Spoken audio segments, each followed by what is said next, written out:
This is Sweet June. How's everybody doing today? Getting ready to go into Planet Fitness to get my workout. Well, it was a nice day up here in Michigan. Beautiful day earlier. Nice and warm and everything. Mr. Sun was out. Now it's getting ready to rain. And guess what? I forgot my jacket. I'm like, June, you know you gotta always keep a jacket. This is Michigan. I guess I must have thought I was in Los Angeles for a brief moment. So, oh well. What the heck? I won't melt. But anyway, can you guys believe it? It is another school shooting. I looked on the news this morning and they was talking about another school shooting. It's been another school shooting in Texas. As far as I know, I think they say he killed 8 people. I don't know what's going on with these school shootings. I know that we're getting to spiritually, we're getting closer and closer to the end of this system. Satan, he's turning up the heat, and things are getting crazier because he knows his time is getting short. Bible prophecy is being fulfilled, so Satan knows his time is getting short, so he kind of turning up the heat. But I mean, something has got to be done about these school shootings. I mean, I don't know if the parents is not teaching the kids, not teaching their children about bullying. I don't know what the situation is, but the parents need to be more proactive about teaching their children about bullying. I don't know what the problem was with this student, if this student was being bullied or whatever, but the students need to be, parents need to be more diligent and teaching their children about not bullying other kids.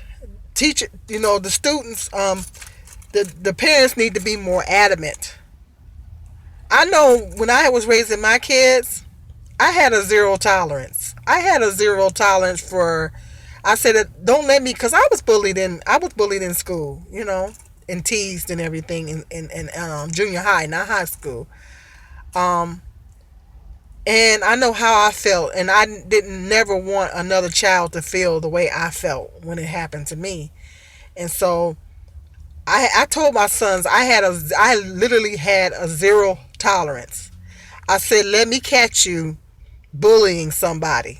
Just let me catch you doing it.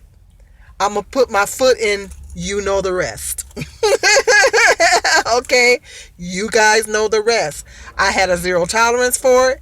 And I told them, I said, if I catch you doing it, they was going to get, excuse my French, but they was going to get a serious beat down. Okay? Because I had a zero tolerance. I said, I bet I never catch you bullying nobody. And they didn't do it. And even my kids knew better. Because they knew I didn't play that. My children knew I didn't play that. And I had a zero tolerance for it. And that's what I'm saying. The parents need to have a zero tolerance for their children bullying other children. You literally need to have a zero tolerance for children, and that's what I did. I put my foot down and I had a zero tolerance. I said, don't let me catch you doing it. I said, because if I catch you doing it, it's going to be some serious repercussions. Okay, they knew they was going to get a beat down, and I'm sorry, say it's child abuse all you want, but when I say beat down, I mean just that, beat down. I had a serious zero tolerance on bullying because I was bullied in school, and I never wanted a child to feel the way I felt. I never wanted another child to feel that way, and it wasn't going to be from one of my kids was not going to be the culprit. So my sons knew, both of my sons knew better, because they knew I had a zero tolerance for it. And so I never had any complaints from the school coming to me telling me, well, he's bullying. I had some other issues, but never had no complaints coming from the school saying that we're having problems with him bullying the other students, because my kids knew better. And that's what the parents need to do. The parents need to have a zero tolerance. They need to put their foot down and have a zero tolerance, and make it very clear to the children that they are not going to tolerate, under any circumstances, them bullying other children. And they need to be serious. They need to let the children know there's going to be serious consequences. But you know, when I worked in childcare, and I knew how some of these parents were, when every time you try to go to talk to them and tell them that there was an issue with their child, they didn't want to hear it. They didn't want to hear it. And then they would instruct us, well, always start with something positive. And before you go into talking about the negative, always start with something positive. And I was like, I don't understand that. I said, when my kids acted out in school, because my oldest, he had problems with focusing problems in school. I was like this. My mentality was like, give it to me straight. I don't sugarcoat nothing. Just give it to me straight. I ain't got time for all that. Just give it to me straight. Let me know exactly what he's doing so I can address the problem. Okay, so this theory of start with something positive first and mincing words, you got to mince words with these parents and everything like that, I just thought was just ridiculous, and that's what they wanted us to do. And that's the problem. And then a lot of the parents, they didn't want you telling them nothing, or they just simply did not believe you. Oh, well, they don't do that at home. Well, there's not 15 other kids at home either. So a lot of these parents they are in denial about their children. They want to think that their children are perfect angels, and they don't address a lot of the issues that are going on. A lot of times there are warning signs, but the parents don't want to address it with the children, and it's a major issue.